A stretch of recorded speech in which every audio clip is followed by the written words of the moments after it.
자, 이번엔 수사상 증인신문이에요. 자, 이제 수사상 증인신문은 아까 설명드렸죠. 자, 시기는 이제 수사 단계하고 1심 1회 공판기 열리기 전에 하는 거니까 이제 같은 단계에서 하는 거지만 제도 취지 자체가 달라요. 자, 이 수사상 증인신문 처벌은 뭐냐면 참고인이 출석을 거부하거나 진술을 거부합니다. 자, 그러면 참고인이 안 나오겠다고 하면 참고인은 출석 의무가 없고 출석을 강제할 방법이 없습니다. 자, 그렇기 때문에 증인신문 형식으로요. 자, 그 참고인을 증인으로 만들어서 증인신문 형식으로 참고인 조사를 하는 거예요. 자, 이걸 우리가 이제 수사상 증인신문이라고 하고, 자, 원래 대부분의 교재는 다 수사상 증인신문이라고 되고 시험에도 이렇게 나오는데 우리 교재는 참고인에 대한 증인신문이라고 돼 있어요. 자, 이 참고인을 증인신문 한다고 해서 이걸 참고인에 대한 증인신문이라고 우리 교재는 용어를 사용하고 있는 겁니다. 자, 됐죠? 그 다음에 이제 제도의 취지죠. 아까 설명드렸어요. 자, 참고인 조사는 임의조사이기 때문에 참고인은 출석 의무가 없습니다. 안 나온다고 버티면 강제할 방법이 없습니다. 자, 그렇기 때문에 자, 이제 출석 의무를 부과해서 증인으로 만들어서 자, 증인신문 형식으로 이제 조사를 하는 겁니다. 자, 이게 바로 참고인에 대한 증인신문 제도입니다. 됐죠? 자, 그 다음에 자, 제도 취지는 좀 전에 설명드렸던 내용이요. 자, 지금 이 참고인의 출석과 진술을 강제할 필요가 있기 때문에 자, 이 참고인을 증인신문 형식으로 불러서 조사하는 거다. 드렸고요. 자, 증인신문 청구의 요건이에요. 자, 증인적 계획 인정 이거는 그냥 버리시면 되고, 자, 증인신문의 필요성입니다. 자, 이건 아까 봤죠. 자, 물어보죠. 참고인의 출석 거부 또는 진술 거부. 자, 이때 할 수 있는 거예요. 참고인이 안 나오겠다고 하는 겁니다. 자, 그때는 이제 수사상 증인신문을 청구할 수 있는 겁니다. 자, 됐죠? 자, 근데 이제 우리 교재는 안 나와 있는데요. 자, 요걸 좀 기억을 해 두셔야 됩니다. 자, 참고인이 출석을 거부하거나 진술을 거부할 때 이때만 할 수 있습니다. 참고인의 진술 번복에 염려가 있다. 자, 이거는 청구 요건이 아니에요. 자, 이게 중요합니다. 이거 헌법 배우시면 이거 다 공부하실 수 있는데요. 자, 이 수사상 증인신문 청구가 옛날에는 참고인의 진술 번복 염려가 있어도 이 수사상 증인신문 청구를 할 수 있었어요. 자, 그래서 이 수사상 증인신문 이게요. 검사들이 굉장히 애용하던 제도였어요. 왜냐하면 자, 이 검사가요. 참고인 불러갖고 막 조사를 합니다. 자, 거기서 유리한 진술이 나왔어요. 자, 그러면 참고인이 마음이 바뀌어버려서 나중에 진술을 바꿀 수도 있잖아요. 자, 그러니까 바로 판사한테 데리고 가는 거예요. 증인신문 청구해갖고 그 판사 앞에서 뭐죠? 진술을 증거조사 해버리는 겁니다. 자, 그랬더니 자, 헌법재판소에서 이거 뭐죠? 위헌 결정 난 거예요. 왜요? 지금 재판도 시작되기 전에 지금 본격적인 재판도 시작되기 전에 지금 재판 절차도 아닌 이 수사상 증인신문이라는 걸 통해서 참고인의 진술을 다 확보해버리는 거니까 자, 이것이 재판 공판 중심주의나 직접주의 위반된다고 해서 자기의 위헌 결정 받으면서 이게 없어졌어요. 자, 그래서 지금은 출석 거부, 진술 거부 이때만 할 수 있고요. 참고인이 진술을 번복할 염려가 있다고 해서 수사상 증인신문 청구를 할 수는 없다는 겁니다. 그래서 우리 교재는 이 내용이 안 나와 있는데 이걸 반드시 기억을 해두시고 적어 두셔야 됩니다. 자, 그래서 이제 이 범죄 수사에 없어서는 안 될 사실을 알고 있는 사람이 자, 수사기관에 출석에 응하지 않거나 진술을 거부한 경우, 자, 그래서 이제 출석 거부, 진술 거부, 자, 이것만 확인하시면 되고요.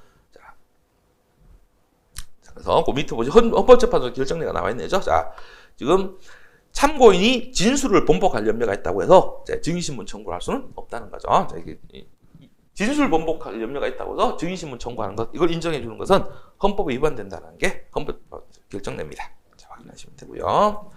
자, 시기적으로는 똑같아요. 그죠? 1회 공판 기일 전까지만 할 수 있는 겁니다. 그래서 이건 뭐 증거 보존하고 시기적으로는 똑같고요. 판례인데요. 판례는 당연히 이제 피의 사실이 존재해야 된다는 건 뭐 당연한 거고요. 자, 여기도 핵심은 뭐냐? 이거예요. 자, 지금 피의 사실에 혐의만 있다고 해서 내사 단계에서 바로 할 수는 없고요. 자, 뭐죠?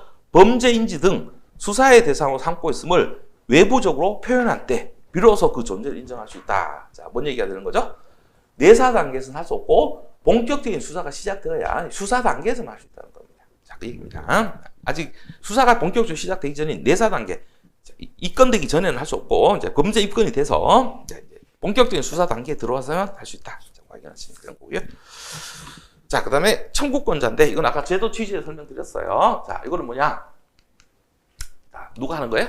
이 청구는 검사만 하는 겁니다. 검사만. 지금 검사가 참고인 조사를 하려고 하는데, 참고인이 안 나오니까 증인신문의 형식을 빌려서 조사를 하는 겁니다. 자, 피고인, 피의자 쪽에서 청구할 수 있어요? 못합니다. 이거는 검사 쪽에서 하는 거예요.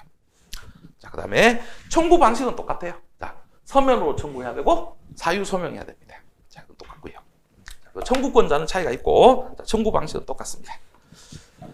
자, 그럼 판사의 결정도 마찬가지겠네요. 자, 또 검사가 증인신문을 청구했는데, 자, 보니까 필요가 없어요. 어떻게? 기각하고. 해야 될 필요가 있으면 증인신문 하면 되는 겁니다. 하면 되는 겁니다. 자, 그러면, 자, 중요한 내용이 나옵니다. 자, 이 증인신문 청구를 받은 지방법원 판사가, 자, 부적법하거나 필요성이 없어서 기각했어요. 기각. 자, 그러면 이 기각 결정에 대해서 불복할 수 있냐는 거예요. 자, 이건 원칙대로 가는 거죠. 이건 뭐죠? 불복할 수 없어요. 왜냐면 이 지방법원 판사는 수임 판사니까. 자, 그 수임 판사의 결정에 대해서 불복할 수 없는 게 원칙이니까 원칙대로 가는 겁니다. 자, 그리고 이 제도는 피고인, 피의자를 보호하기 위한 거예요? 아니죠. 이건 검사가 필요해서 하는 건데 기각해버리면 그만이에요. 그래서 이건 원칙대로 가는 거, 원칙대로. 이게 원칙이고, 아까 이제 수사상 증거 보존에서 피의자, 피고인이 청구했는데 그 기각하는 걸 한 번 다툴 수 있도록 3일 이내 항고할 수 있도록 해주는 거, 그게 예외고요. 이게 원칙입니다. 원칙대로 가는 겁니다. 자, 됐죠. 그래서 증거 보존과는 달리 여기는 불복이 안 됩니다. 불복할 수 없다. 자, 확인하시면 되고요. 자, 그 다음에 증인신문, 하면 증인신문 절차에 따라서 증인신문 하면 되고요. 자, 그 다음에 요겁니다. 요것도 중요한 내용이죠. 판사의 권한입니다. 똑같죠? 자, 이것도 뭐죠? 수사상 증인신문. 원래 수소법원이 해야 될 증인신문 방식을 미리 당겨서 하는 거니까. 자, 이것도 이 판사의 권한은 수소법원 또는 재판장의 권한과 동일한 권한이 있다. 똑같습니다. 똑같고요. 자, 그 다음에 참여권 보장해줘야 돼요. 자, 이거는 더 중요한 겁니다. 왜냐하면 검사 쪽에서 참고인 데려다가 바로 뭐죠? 진술 받는 증인신문이에요. 자, 그러면 피고인, 피의자가 반대 신문권을 행사할 수 있어야 되니까 반드시 참여를 시켜줘야 됩니다. 자, 여기는 참여시켜주지 않았을 때 증거를 인정해줄 예외가 있어 없어? 이건 예외가 없습니다. 이건 무조건 참여를 시켜줘야 됩니다. 참여시켜줘야 됩니다. 자, 그래서 판사는 증인신문을 할 때는, 자, 그 증인신문을 한다는 것을 피의자, 피고인 또는 변호인에게 반드시 통지해야 됩니다. 자, 됐고요. 아무리 뭐 특별히 수사에 지장이 있다고 인정되더라도 이 참여권은 절대 제한할 수 없습니다. 자, 참여했다고 하더라도 공격 방어 방법이 충분히 보장이 안 돼 있어요. 그럼 그때는 증인신문 조서는 증거로 쓸 수가 없습니다. 없습니다. 자, 판례가 나와 있죠, 그죠? 자, 공판 기일 전 증인신문 절차에 피의자, 피고인이 참석은 했는데, 자, 그 공격 방어 기회를 충분히 보장 안 해준 경우입니다. 그때는 증거로 쓸 수가 없습니다. 자, 그 원칙대로 가면 되죠. 자, 그래서 절차가 보장되지 않았기 때문에 이건 증거로 쓸 수 없다. 자, 그렇게 원칙대로 가시면 되는 겁니다. 고요. 자, 그다음에 수사상 증인신문이 이제 끝났어요. 자, 조치입니다. 자, 이게 또 차이가 나는 거죠. 자, 아까 증거 보존은 원래 수소법원이 해야 될 증거 조사를 지방법원 판사가 미리 앞당겨서 한 거예요. 재판을 그냥 미리 앞당겨서 한 겁니다. 자, 그러니까 그 재판한 자료입니다. 누가 갖고 있어요? 법원이 갖고 있죠. 법원이 보관합니다. 자, 근데 이 수사상 증인신문은 검사가 참고인 조사하려고 하는데 참고인이 안 나오니까 그 참고인 조사를 증인신문 형식으로 하는 거예요. 자, 그래서 형식은 증인신문 형식이죠. 뭐죠? 사실상 참고인 조사, 수사예요, 수사. 자, 그렇기 때문에 이건 뭐죠? 수사서류입니다. 자, 그렇기 때문에 이건 바로 검사한테 보내요. 취지 이해되시죠? 수사상 증거보존은 재판한 자료입니다. 재판 자료니까 그거는 법원이 갖고 있는 거고요. 이거는 수사상 증인신문은 참고인 조사를 증인신문 형식으로 한 거예요. 그렇기 때문에 이건 사실상 수사서류입니다. 그렇기 때문에 검사한테 보내는 거예요. 검사한테. 자, 그 다음에 그럼 이 수사상 증인신문은 사실상의 수사예요. 그죠? 증인신문 형식으로 참고인 조사를 한 겁니다. 그럼 이 서류는 수사서류네요. 그죠? 그럼 이건 수사서류니까 열람등사를 해 못해? 이건 못합니다. 앞에 건 재판서류니까 열람등사를 해줄 수 있는 거고요. 이거는 수사서류니까 이거는 열람등사를 할 수가 없습니다. 자, 됐고요. 자, 그 다음에 조서의 증거능력과 증거조사입니다. 이건 똑같습니다. 자, 이 수사상 증인신문에서 작성된 조서도 311조에 따라서 당연히 증거능력이 인정이 됩니다. 자, 됐죠. 자, 거기까지 보시면 됩니다.